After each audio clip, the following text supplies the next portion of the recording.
Full excitement ಇದೆ ಈಗ. ಭಾಳ ಜನ ಕಾಯ್ತಾ ಇದ್ದಾರೆ. ಹೊರಗಡೆ ಎಂಟ್ರೆನ್ಸಿಗೆಲ್ಲ ಬಿಡ್ತಾ ಇಲ್ಲ ಫುಲ್ಲು. ಇವತ್ತಿಂದನೇ ಸ್ಟಾರ್ಟ್ ಆಗ್ತಿದೆ. ಭಾಳ ಜನ ಬರ್ತಾ ಇದೆ, ಬೇರೆ ಕಡೆಯಿಂದ ಭಾಳ ಜನ ಬರ್ತಾ ಇದ್ದಾರೆ.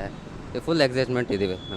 ಈಗ ಭಾಳ ಖುಷಿ ಇದೆ. ಈ ಸಲನೂ ಕಪ್ ನಮ್ಮದೇ ಇರ್ಬೋದು ಆಲ್ಮೋಸ್ಟು. ಎಲ್ಲ ಹೇಳ್ತಾರೆ, ವಿರಾಟ್ ಕೊಹ್ಲಿ ಆಗಿರ್ಬೋದು, ಬೇರೆ ಎಲ್ಲ ಆಲ್ಮೋಸ್ಟ್ ಎಲ್ಲ ಹೇಳ್ತಾ ಇದ್ದಾರೆ ನಮ್ದು ಈ ಸಲನೂ ಕಪ್ ನಮ್ಮದೇ ಅಂತ ಹೇಳಿದ್ದಾರೆ. ಈ ಸಲ ಪಕ್ಕ ಕಪ್ ನಮ್ಮದೇ ಅಂತ. ದುರಂತಗಳು ಆದವು, ಗೆಲುವು ಸಿಕ್ತು, ಕಪ್ಪು ಸಿಕ್ತು. ಬಟ್ ಆದರೆ ಇನ್ವೆಸ್ಟ್ಮೆಂಟ್ ಇದ್ದಂಗಿದ್ದಷ್ಟು ಅಪಾಯ ಜಾಸ್ತಿ.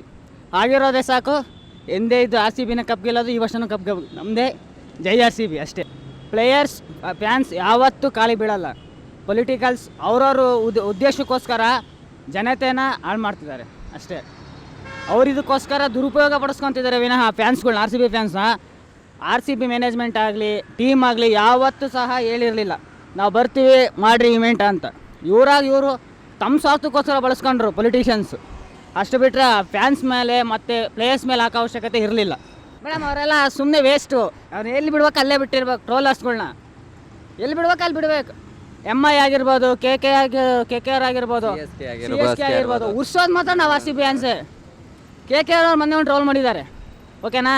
ಅದನ್ನ ಹೆಚ್ಚಿನ ಲೆವೆಲಿ ಟ್ರೋಲ್ ಮಾಡ್ಬೋದು ನಾವು. ಬಟ್ ನಾವು ಎಲ್ಲಿ ಉತ್ತರ ಕೊಡ್ಬೇಕು ಅಲ್ಲೇ ಉತ್ತರ ಕೊಡಬೇಕು. Answer them. ಕಪ್ ನಮ್ಮದೇ. ಜೈ ಆರ್ ಸಿ ಬಿ. ಈ ಸಲನೂ ಅಷ್ಟೇ, ಮುಂದಿನ ಸಲನೂ ಅಷ್ಟೇ, ಯಾವಾಗಲೂ ಕಪ್ ನಮ್ಮದೇ ಮ್ಯಾಮ್. ಜೈ ಆರ್ ಸಿ ಬಿ. ಯಾವ ಆರ್ ಸಿ ಬಿ ಸೋತ್ರು ಅಷ್ಟೇ, ಗೆದ್ದರು ಅಷ್ಟೇ, ನಾವು ಆರ್ ಸಿ ಬಿಗೆ ಸಪೋರ್ಟ್ ಮಾಡೋದು ಮ್ಯಾಮ್. ಜೈ R C B. Thank you ma'am.